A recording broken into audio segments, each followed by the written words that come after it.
Our generation, it seems to be all about fluff now. I think you were 7 years old when he died. Do you still recall the day he died, or was it? Oh no, I don't remember. I didn't really know him as a kid. Yeah. I knew his music later, but I didn't know him, you know, as a 5 and 6 and 7 year old.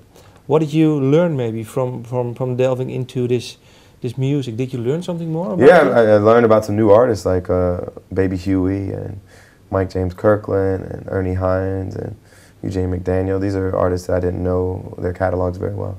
So I've gotten to hear some of their music more than I would have if I hadn't done this project. Yeah. Is it for you?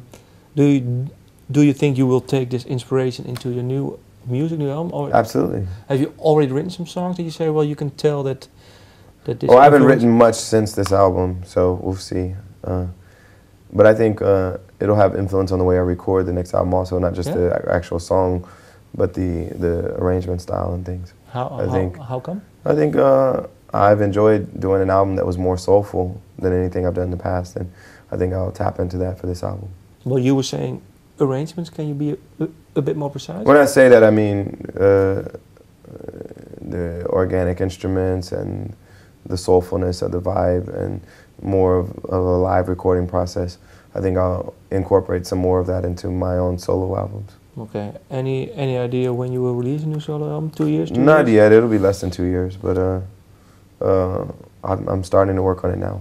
Okay. Well, the album is called Wake Up. I read somewhere that it was based upon an Arcade Fire song. Is it true? No, it wasn't based on that song, but we actually did consider recording that, and we did a recording of it. But the project wasn't started on the basis of an Arcade Fire song. The project was started on the basis of us wanting to do an album that captured the zeitgeist of the moment, politically and socially at the time. And one of the songs that we thought could be cool to cover was an Arcade Fire song. But we had already recorded Wake Up Everybody and some other songs prior to that. And we still thought Wake Up was a good title for the album. Will you release that song maybe?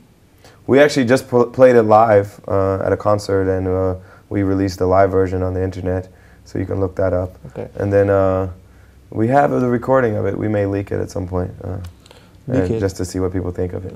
Okay. But we decided to focus on 60s and 70s soul for this project because it felt like that was the sweet spot for me vocally and for the band. But was it also maybe that there weren't enough songs maybe that reflect these times? Maybe was it harder to look? Yeah, it's harder to find songs from now that do that. So I think that period was a very fertile period for that kind of music. And so because of what was going on in the country then with the Vietnam War and the Civil Rights Movement, the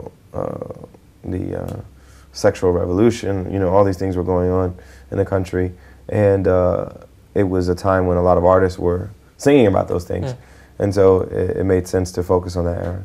How come, do you think, how come artists these days don't sing That's about a good question. I think a lot of them are afraid, because they're afraid it won't sell well, they'll lose fans, they're afraid, and particularly with the business getting smaller and smaller because of illegal downloads and, all these other factors going on in the world.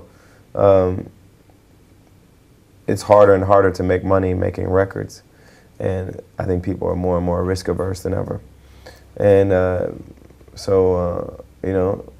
it's hard for artists to step out and do this kind of album, I think. But then I think maybe you should do then your own songs again. Huh? We'll see. Because you are big now and you will sell. We'll see. No, I think it's a bit strange because I think Neil Young, he released an anti-war album a few years ago. It was strange to see such an old man do it, and not the young people. Or maybe he remembers that time when that was more of the thing to do, and the generation that grew up listening to him is accustomed to buying albums that have that kind of sentiment, whereas our generation, it seems to be all about fluff now.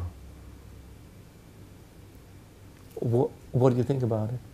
Well, this is the anti-fluff album, so hopefully this will work. Okay, thank you for your time.